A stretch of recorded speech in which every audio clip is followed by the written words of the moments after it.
Godzilla King of the Monsters was the monster movie of 2019, but despite the enormous fan base of the kaiju, the King of the Monsters movie didn't do as well as expected.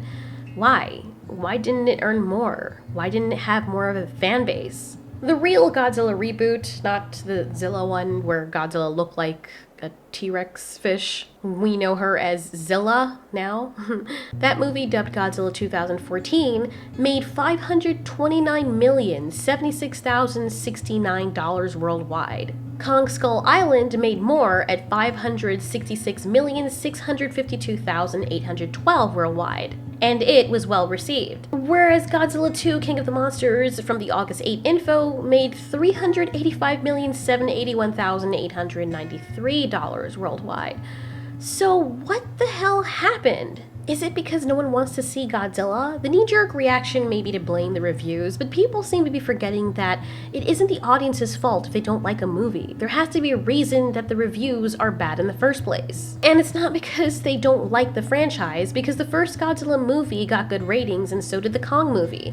As much as I love the Godzilla franchise and many other franchises, I would not stoop as low to be angry at or bully people into leaving reviews that are not honest for a hidden agenda, no matter what it is. Even if it works to my benefit. That's corrupt and that's dishonesty. That out of the way, why exactly did the people not like the King of the Monsters as much as they liked the previous movies in the franchise? Well, there are several reasons. All the freaking Disney movies that were coming out that year. The cast, the writing, and the marketing. Let's start with a competition of movies that came out in 2019. Disney has been spitting out live-action remakes faster than lonely dudes shelling out money for Belle Delphine's dirty-ass bath water. Cure cancer with Belle Delphine's bath water, a limited edition, only limited supply. I can't. There was more of an audience for John Wick, the nostalgic Disney movies, Detective Pikachu, and Jesus Christ, Avengers Endgame. Next to these movies, Godzilla just looked like chopped cheese. I don't know. Most of this could have been due to the time placement of the movie, and maybe it was just the wrong year. Also, consider that Godzilla is mostly a Japanese franchise, and unfortunately not a lot of people know about Godzilla. Even if they grew up watching Godzilla, it's not like it's been a franchise they followed for the last few years. It just got rebooted in 2014, a whole 21 years after the last movie. That was honestly deemed disastrous. The 1998 Godzilla movie, which drastically changed Godzilla's appearance, I personally like the design, but mostly people didn't. I get it, it wasn't the best movie. See, I'm woman enough to admit that even though I enjoyed the movie, I can still admit when the movie was shit. It was. But it's the same reason people like Sharknado. You can like something that is still a shit movie. Do that? Looks like the rules have changed. Hey,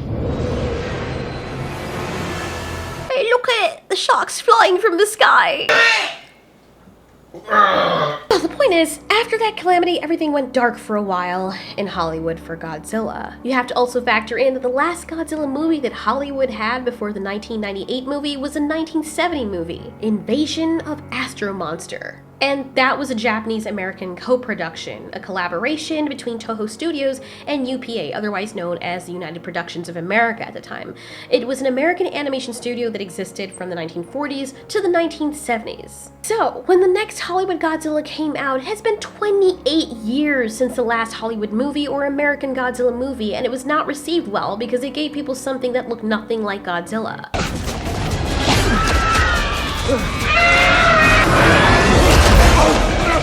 Those babies were so cute though. And then, a whole 21 years go by before they make another Godzilla film in the US. Come on. Hollywood Godzilla was fighting an uphill battle. With any platform, if you try at something and then you leave for a long while, it is hard for people to accept you again because nobody knows you. You've been forgotten and rewritten and overwritten by new and upcoming franchises. If you start a YouTube channel or a TikTok or whatever and you consistently made videos and somebody said a mean thing to your face, or you decide to take a break for a whole 3 months, you will lose all your audience.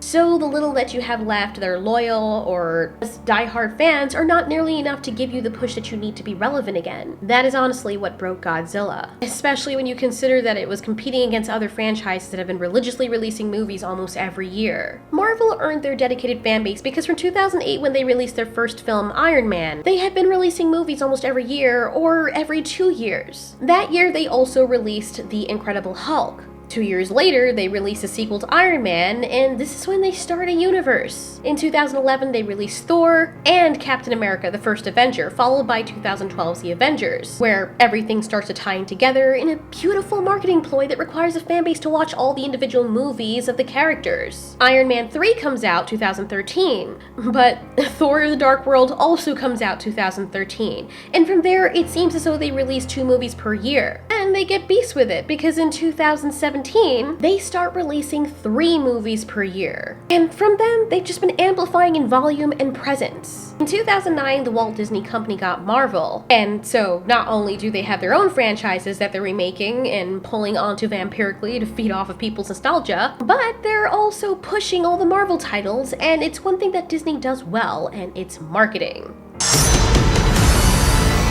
The Godzilla franchise didn't have that power behind it. At least the studios or the creators didn't have that power behind them, and they did not have the audience army that the Disney titles do. So in a sea of Marvel titles and other big-name franchises, Godzilla was just white noise. So people aren't tired of monster movies, people are not tired of Godzilla. They just didn't get enough of him. He didn't stick around long enough or make enough of a presence for people to develop a fan base for him in the US. So, why did the other movies that came before Godzilla King of the Monsters do better? For the fans, it did well, of course, but there seems to be a disconnect with the other movies. Well, think about it. At the time, Bryan Cranston was very well known for his role in the Breaking Bad show, and he starred in the 2014 Godzilla movie. It was also very new, and the fans finally got what they wanted with this new, improved, yet familiar face of Godzilla, who they barely saw, and when they did, it was for like a whopping 8 to 10 minutes out of a 2-hour-long movie. Granted, the first Godzilla movie ever had a similar issue, but it was more relatable because of the role Godzilla played, and it was in fact a horror. Now, this worked overall because since Godzilla was rebooting, it made sense to tease the main attraction, and when we did get the final fight between Godzilla and the Muto, or whenever the monsters were fighting, the frequency of the interruption was not as heavy-handed as it was in King of the Monsters. The same applies to Kong Skull Island. Kong did considerably better, and this should speak to the creators. It had way more monsters on screen for a lot longer, and when the monsters were fighting, the audience was given more of that, rather than just, humans running around looking for people we don't give a damn about.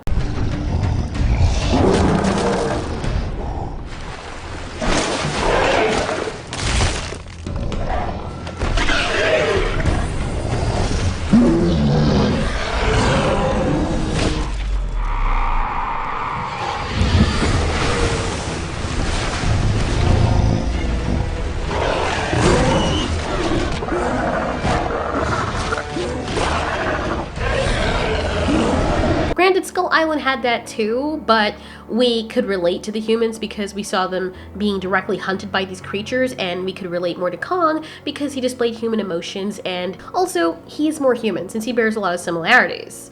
Godzilla is, well, a god. They even overemphasize that in the movie. Even in Avengers with superheroes, they still have human elements which make them relatable, from their emotions to their mistakes.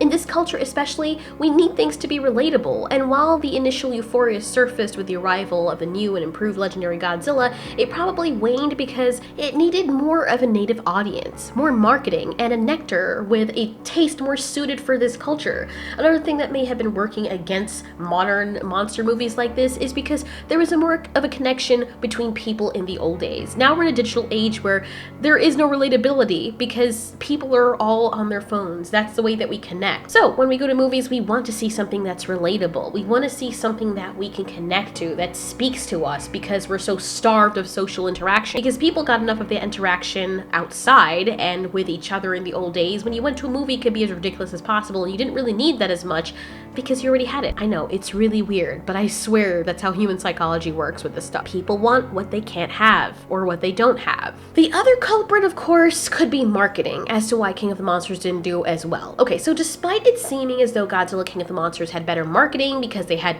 more of it, It's possible they might have shown a little too much in the trailers. To be fair, there were a lot of Godzilla movies that had only 8 to 11 minutes of screen time with the kaiju on screen, but as people say, quality over quantity. When the monsters were on screen, we could see them in all of their glory and fullness, and the focus was mainly on them, at least in most of the older movies. So many fans understandably might have been upset when they saw everything revealed in the trailers, or what they thought to be too much of it, when that would be the only time they would see the monsters in the movie. Unfortunately, the thing that was working against King of the Monsters is that they had to show this because the monsters were their only playing card. There was nothing interesting about the humans or what they were saying, at least not to the general populace.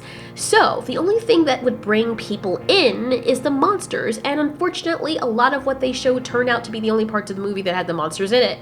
At some point, fans started complaining that there was nothing left to the imagination due to the trailers showing too much. For example, when Godzilla assumed his fire form or burning Godzilla form, that should have been something left as a surprise. But because they showed it in the trailer, well, the entire time Godzilla was fighting Ghidorah, and every minute that passed by that we didn't see that, his fire form, we were waiting for it to happen. We knew it was going to happen, and the more the movie went on and the closer it got to the end, we realized that that was going to be his final playing card, and he was going to be okay.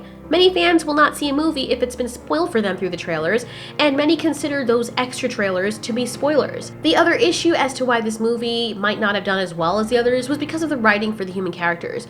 You see, with King of the Monsters, for people who are fans of the franchise, it's exciting to learn everything about Godzilla that we can. But King of the Monsters made the one mistake films should never do. They tried to teach the audience about the monsters when the audience had no connection to them. For people who are new to the franchise or who are not that familiar with Godzilla, especially if they saw the first movie, they just want to see the monsters fight. Most of the audience are used to monster movies being a thing of mystery. The monster is a dangerous being or entity that is not easily understood. Part of the appeal is not knowing much about it. The other issue is that they're attempting to explain everything in one movie instead of just telling the story across a few movies the way that franchises like Avengers does. We can take our time learning about the characters and their motivations of certain individuals without having to clump everything into one film. King of the Monsters went from 2014, a movie that had some of that appeal, where the monsters were just monsters and we could see their behaviors and deduce what they were feeling and what their motivations were. An example of this being the female Muto being distraught that her children were killed and wailing in distress, and then seeming afraid when Godzilla finally gets back up. Another example is seeing her need for revenge when she sees the person who was responsible for killing her babies. I felt more for this mother Muto than I did for Godzilla. This new universe that they're building for the Godzilla franchise should be handled with care, and even if they think there's a chance they're never gonna get another movie, they should have never made the fatal mistake of trying to put everything meant to be spread across several films into one film. While it was noble for the Godzilla fan and director of The King of the Monsters, Michael Dougherty, to try and mimic the source material as much as possible, there must also be an understanding that we should want to grow the franchise and not just appeal to the very niche and seemingly endangered audience of the Godzilla franchise. That means Godzilla's story will have to evolve. It's really cool that Godzilla is seen as a god, but people cannot relate to a god. They can relate to people being victims of a god's powers, like they displayed in The Boys TV show, or even Avengers when regular humans tried to hold the Avengers accountable for all their collateral damage, or when the Avengers lost some of their friends and we were able to identify with that. The audience can relate to a creature who has a weakness, and if the story is told from their point of view. But we were given this idea of Godzilla that seems as though it exists in a limbo where we have a godlike entity but no realistic humans to relate to, meaning they aren't the victims of this god's powers or aggression. And even though the story is heavily about Godzilla and he's given a persona, sort of, we can look at him and wonder but not really relate unless the story is told from his point of view and we can understand his human emotions. Now trust me, I love Godzilla, and I don't think I should have to justify myself or constantly remind people that I love Godzilla or the franchise simply for making these observations from an unbiased standpoint, at least as much as possible. But there's something to be said about relatability and why this works for some movies and why in certain cases the absence of it doesn't. I'll use a few more examples. Already I gave one of the female Muto in the Godzilla 2014 movie and the pain in her voice as she cried out when her babies were dead. What about Kong and his loneliness in Skull Island? What about Chappie? What about Data from Star Trek as he tries to be more human? Even though Data's a badass, him experiencing human emotions makes him relatable. Not to mention, it helps that he also looks a little bit more human than Godzilla, but we've also been given a lot of time with Data to watch him grow as a character. He's not just this badass robot that's just badass all the time, and you hit him and he goes down, and like 5 minutes later he's fine again, and that's just it. Whenever we're utilizing monsters to tell a story, and we want them to be relatable, and they look nothing like us, we have to raise the bar and the effort in humanizing them as much as possible. This is why the original Lion King was so well received, and the live-action remake wasn't. Animals are cute, but the only reason we love Disney animations is because they have human emotions being worn on their faces, which is not natural to animals. They speak more so with smells and body language and calls. Real animals do this anyway. The majority of people, however, cannot understand the body language of real lions and warthogs. But everyone who watched the original Lion King understood fully when Pumbaa, Simba, or any of the other characters in the movie were sad, happy, or scared. Near the end of King of the Monsters, they started doing that from the Mothra fight. Of course, Godzilla always looks angry, and if he is defeated, he just looks very tired. But there's no real investment in the G-Man because we feel like he's never in any real danger. At least that's how the majority of the people who are alienated to the Godzilla franchise will feel. This is why Captain Marvel also didn't work very well with the majority of fans. Yes, it was a Marvel movie and it had bells and whistles, but the main character was very hated because she was always super powerful from the time we were introduced to her. In many ways, she seemed like a bully and always chose violence as the first answer. There was never a moment of any humility or any time when she was ever weak or scared or relatable, even though she looks exactly like a human. I didn't care what happened to her because nothing ever did happen to her. She wore only two faces, mad and annoyed. Those were literally her two expressions. The reason why Superman, another rendition of this hero type, is more relatable is because not only is he human when he's not playing Superman, as in his behavior, and that he acts like it, but he also has very human emotions. He has humility. And yes, he has a weakness. Kryptonite. If the characters never have a weakness, people will get bored very quickly. Human beings need to know there's a possibility of loss, and after the first movie, when we've seen Godzilla always get back up after having a short nap and being a creature who is basically indestructible, it wouldn't interest them as much to see a virtually unkillable monster again have no weakness and be virtually unkillable. So there are times when Godzilla falls, but even in that state, he doesn't die. The only time I felt sad when watching Godzilla King of the Monsters is when the humans dropped the oxygen destroyer and they were listening to his heartbeat and then it faded away. But no, he was just sleeping or he went deeper into the ocean to rest. You know, he'll be good after a while, after a long good nap. Realistically, this is who Godzilla is. He's just a hardy creature. But for the general audience who aren't as familiar with him and don't know him as well, they need to feel something for him. They've already nerfed Godzilla as much as they have in the movies, but I think they did it in the wrong way. You may say, since I used John Wick as an example, that's a little bit over the top, because John Wick is basically unkillable as well, but the reason why John Wick works is because of his motivation. The sequels are whatever, and after a while, we just like watching John Wick kick people's asses. But the whole motivation behind why he starts his whole quest in the first place is because of the pain he felt having something taken away from him, on top of pain he was already dealing with as a result of someone being taken away from him. He was dealt a double blow, and our need to see him avenge his loved ones is what makes us root for him against all odds, especially when you consider that he's up against people or a horde of people that are significantly overpowered due to their sheer numbers. He started off with that weakness or vulnerability, love, and loss. This is what King of the Monsters needed for this culture in this day and age.